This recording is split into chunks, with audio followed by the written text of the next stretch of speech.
Hello friends, welcome to tasty and simple cooks. ఎంతో టేస్టీగా ఉండే బెండకాయ పల్లీలు ఫ్రై ఎలా చేయాలో చూసేద్దాం. చాలా బాగుంటుంది. ముందుగా ప్యాన్ పెట్టుకొని సరిపడా ఆయిల్ వేసుకోవాలి. అందులోకి 2 గుప్పెళ్ళ వేరుశెనగ గుళ్ళు వేసుకొని వేయించుకోవాలి. ఆయిల్లో వేయిస్తున్నాం కాబట్టి లైట్గా కలర్ రాగానే మనం పక్కకు తీసి పెట్టుకోవాలి, లేదంటే మాడిపోతాయి. ఇప్పుడు ఇందులోకి మనం కట్ చేసి పెట్టుకున్నటువంటి బెండకాయ ముక్కలు కొద్దిగా ఉప్పు వేసుకొని ఫ్రై చేసుకోవాలి.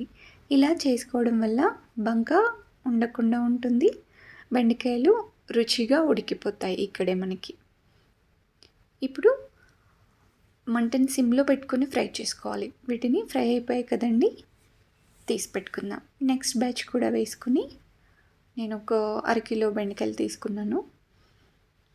ఇవి కూడా ఫ్రై చేసుకుందాము.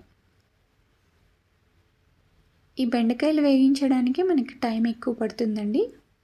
బెండకాయలు వేగిపోతే ఇంకా 2 మినిట్స్లో కర్రీ రెడీ అయిపోయినట్టే. అన్నీ కలిపేసుకోవడమే.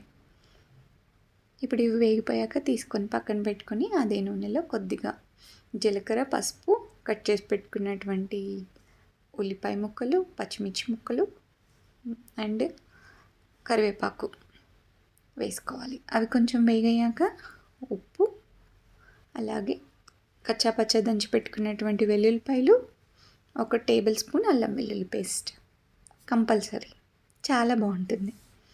అన్నీ వేసుకొని ఫ్రై చేసుకోవాలి. ఇప్పుడు మనం వేయించి పక్కన పెట్టుకున్నటువంటి పల్లీలు, బెండకాయ ముక్కలన్నీ కూడా వేసుకొని ఆల్రెడీ వీటిలో ఆయిల్ ఉంటుంది కదా, ఒక 2 మినిట్స్ ఇలా మంటను సిమ్లో పెట్టుకొని వేయించుకోవాలి. ఇప్పుడు రుచికి సరిపడా ఉప్పు చూసుకొని ఉప్పు మరియు కారం, కొద్దిగా ధనియాల పొడి వేసుకొని కలుపుకుంటే చాలా బాగా ఉంటుంది. అంతే అండి, మూత పెట్టకూడదు. ఎప్పుడు కానీ ఇలా ఫ్రైస్ చేసుకునేటప్పుడు మనం స్టవ్ ఆఫ్ చేయగానే కాసేపు అలా వదిలేయాలి. చల్లారాక సర్వింగ్ బౌల్లోకి తీసుకుంటే రెడీ. మీరు కూడా తప్పకుండా ట్రై చేయండి.